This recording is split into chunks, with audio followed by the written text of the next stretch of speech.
एक जो मेरे बहुत वो बोले ना दिल के करीब है कि बच्चों के साथ रहता हूँ, तो Surat, Gujarat, India second level of leadership या बिजनेसमैन आ रहे हैं। मतलब मेरे पापा ने जीरो से शुरू किया, अब एक लेवल तक बिजनेस पहुंच चुका है, अब सेकंड जनरेशन बिजनेस ज्वाइन करती है, तो एक रिफ्ट शुरू होता है। बोलते हैं ना वो men are from Mars, women of Venus, उसके तरह के पापा तो है पटियाला से और बच्चा आया है पेरिस से, तो एक अलग सी एक रिफ्ट शुरू होती है। पापा ने हर चीज मेहनत करके चलाई है और बच्चा हर चीज सिस्टम या वो बोलता है मैं ऐसे हो जाएगा। तो इस रिफ्ट को टालने के लिए व्हाट इज योर एडवाइस? देखिए, ये एक बहुत बड़ा इशू है आज इंडिया में। अगर आप वर्ल्ड इकोनॉमी के लेवल पे अगर आप देखेंगे तो इंडिया एक ऐसा कंट्री है जहाँ पे सेकंड या थर्ड जनरेशन लोग नहीं आना चाहता। आपके फादर ने एक लेवल पे धंधा बढ़ाया और फिर जब आप आए तो बोले कि साहब ये मुझे नहीं करना है। इसी वजह से फैमिली बिजनेसेस की संख्या इंडिया में जितना एंटरप्रेन्योरशिप है और जितना होना चाहिए उसमें फैमिली बिजनेसेस की बहुत कम है। उसमें एक रोल वो जो एंटरप्रेन्योर्स हैं, जो बिजनेसमैन हैं, जो हमारे फादर, अंकल, दादा लोग हैं, उनका भी रोल है। कहीं ना कहीं वो अपने आप को उसके लिए, अपने बिजनेस के लिए खुद को क्रेडिट नहीं देते। वो बोलते भाई हमने तो ये मेहनत कर ली, तुमसे नहीं होगा। हाँ या ये गधे की जिंदगी हमने कर ली, तुम पढ़ लिख लो, इंसान बन जाओ। तो मैंने अक्सर देखा है समाज में फिनोमिना है कि वो अपने आप को they do not feel grateful about building this. मैंने इकोनॉमी के अंदर कंट्रीब्यूट कर रहा हूं और मैं एक उद्योगपति या एक बिजनेसमैन हूं जो अपनी मर्जी का मालिक है। मैं सिर्फ इकोनॉमी नहीं, आज मेरे पापा की बात करता हूं तो कुछ भी सूरत लेके नहीं आए थे। हाँ। और शायद 7 पीढ़ी चल जाए उतना उन्होंने इकट्ठा किया, लेकिन उसका वो उनको भाव नहीं है, वो ग्रेटफुलनेस नहीं है उनको। और ये ग्रेटफुलनेस नहीं होने की वजह से वो खुद भी, काफी लोगों को मैंने देखता हूं, मैं अगर ये संख्या को 50-60% भी बोल सकता हूं कि 70% एंटरप्रेन्योर्स जिन्होंने जीवन में कुछ ठीक ठाक कर लिया है वो अपने बच्चों को नहीं लाना चाहते। एग्जैक्टली वो अपने बच्चों को नहीं लाना चाहते। तो अब उस कंपनी को मान लीजिए 0 से लेकर 70 तक उन्होंने पहुंचाया है। अब आज उसके बच्चे के पास ये अपॉर्चुनिटी है कि उसको 70 से 100 कर सकता है, पर चूंकि वो डॉक्टर और इंजीनियर बना करके उसको कुछ और माइंडसेट हो गया, अब वो कंपनी आज कोई संभालने वाला नहीं। ऐसे सैकड़ों एग्जाम्पल मेरे आजू बाजू, सैकड़ों एग्जाम्पल फैमिली बिजनेस के। ठीक है। तो एक तो हम जो हमारे फादर हैं, जो हमारे पुरखे हैं, वो अपने बिजनेस को उस ग्रेटफुलनेस से देखें, वो बच्चों को बताएं, वो बच्चों को प्रैक्टिकली समझाएं कि क्या उनके स्ट्रगल्स थे और कहाँ तक उन्होंने पहुंचा, ताकि बच्चे इंस्पायर हों। दूसरा जो कोर इशू है, जिसको हम एक कॉमन समझने वाले शब्द की मैं बात करें तो जनरेशन गैप, कि वो सब बच्चा आ तो गया है, या वो मजबूरी में सही या जैसे ही अपनी मर्जी से वो आ तो गया है, लेकिन वो गैप है, वो सोचने समझने के तरीके में गैप है। अब यहाँ पे 2 ही चीजें काम करेगी। पहला तरीका काम करेगा स्वीकार। दोनों जनरेशन को एक दूसरे को स्वीकार करना होगा।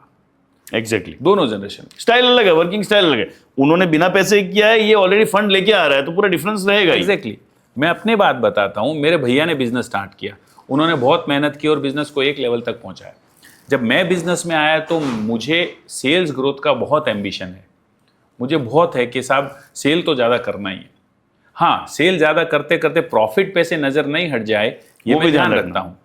लेकिन अब मेरे भैया जो थे उनको सेल्स के लिए एम्बिशन नहीं था, तो मैं जब भी माल बेचूं तो कुछ नेगोशिएशन में मैं माल बेच दूं तो वो मुझे हमेशा रोकते टोकते, ये इतना कम मार्जिन पे आप कर रहे हो, इतना नहीं करना चाहिए, हमारे ज़माने में तो ऐसा होता था। ठीक है ना, वो ये नहीं समझ पाते कि ज़माना बदल रहा है, कंपटीशन बदल रहा है, सप्लायर्स बदल रहे हैं, बढ़ रहे हैं सारे।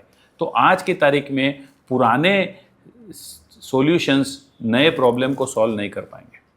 नए प्रॉब्लम्स के लिए आपको नए सॉल्यूशंस। इसको आपने डील कैसे किया? हाँ, तो मैंने उनके साथ बात की। एग्जैक्टली। मैं उनके साथ बैठा, मैंने बोला कि देखिए मुझे सेल बढ़ाना है और आप ऐसा ऐसा बोलते हैं, तो मुझे कुछ समय दीजिए, मुझे 2 साल का समय दीजिए, 2 साल मुझे मेरे हिसाब से करने दीजिए।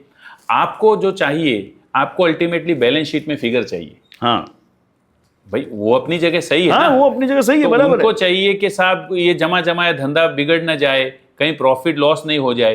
तो मैंने समझा कि उनको क्या चाहिए। उनको मेरे काम करने के तरीके से प्रॉब्लम नहीं होता है, मैं नया हूं, मैं कहीं भूल ना कर बैठूं। हमारे बुजुर्गों को ये समस्या होती है, वो चाहते हैं कि आप बिजनेस में नयापन लाओ, आप नई टेक्नोलॉजी लाओ, आप नई ऊर्जा लाओ, लेकिन ये सारा करते करते आपको जो अनुभव नहीं है, जो उनको है, उस अनुभव के बिन अनुभव की वजह से आप कोई नुकसान न कर बैठो, यही चीज जो खड़ा किया वो बर्बाद नहीं हो जाए। और ये बच्चे समझ नहीं पाते, और ultimately it ends up with के भाई ये मेरा बापू ऐसा है वरना मैं कर लेता, और इसलिए वो बोलता है मुझे ये नहीं करना, वो दूर भागता है। तो मैंने अपने भैया के साथ बैठा और मैंने कहा कि मुझे 2 साल का समय दीजिए, 2 साल आप मुझे मेरे हिसाब से करने दीजिए, अगर आपको जो चाहिए वो परिणाम प्राप्त नहीं होते हैं तो आप जैसा बोलेंगे फिर मैं वैसा करूँ। हो गए।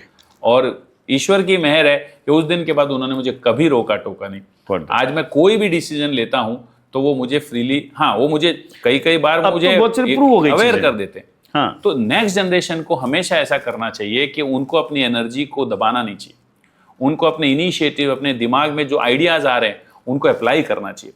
आपके फादर, आपके दादा अगर बार बार रोकते हैं, मैं तो कहता हूँ फिर भी करो, बराबर है, फिर भी करो, क्योंकि वो एक प्लेटफॉर्म ऐसा है जहां पे आपको भूल करने का हक है। बाहर समाज में आप जाएंगे तो आपकी भूल को बर्दाश्त नहीं किया जाएगा, लेकिन आपके परिवार के, आपके फैमिली बिजनेस में अगर आप वो करते हैं, करिए, उसके उल्टे परिणाम आते हैं, कोई दिक्कत नहीं है। आपके पिताजी या आपके दादाजी आपको डांटते हैं, कोई दिक्कत नहीं है, लेकिन फिर भी मैं कहता हूं वो एक जीते जागते यूनिवर्सिटी। बच्चे अपने माँ बाप को यूनिवर्सिटी नहीं समझते, उनको लगता है दे आर आउटडेटेड।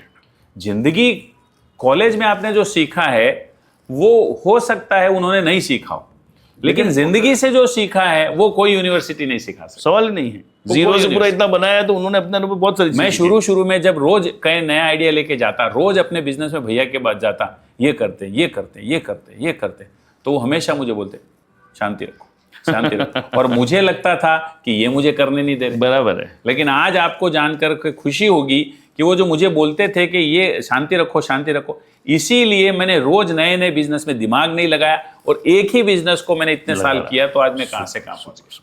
सो उसको पूरा समअप करूं, जो मैंने क्वेश्चन पूछा उसका कि ये कैसे, तो पहला है कि वो पापा बेटे को एक तो जो समझना पड़ेगा कि वो क्या चाह रहा है और मैं क्या चाह रहा हूं, दोनों जनरेशन। दूसरा कम्युनिकेशन में रहना पड़ेगा, बात करनी पड़ेगी, तो ही वो इसका रिजॉल्व। दोनों जनरेशन की जिम्मेदारी है। बच्चों को भी ये चाहिए कि माता पिता के पास बैठे अपनी बात, अपने आइडियाज, अपने विचार शेयर करें, और बड़े लोगों को भी उनको स्कोप देना चाहिए। ये एक साइड से कभी होने वाली, सुलझने वाली समस्या नहीं। और दोनों की क्या जरूरत है समझनी पड़े। जैसे आपने कहा कि पेरेंट्स को ये डर है कि कहीं बना बनाया खो नहीं जाए, और बच्चे को लगता है मेरे बढ़ना उसमें रोका जा रहा है, तो वो चीज समझनी जरूरी है। मैं कितने ऐसे बिजनेसेस को जानता हूं जो सिर्फ और सिर्फ इस अफसोस में है कि साहब बच्चा मेरे बिजनेस में नहीं आया, तो जो उन्होंने खड़ा किया आज वो खत्म होने के कगार पे।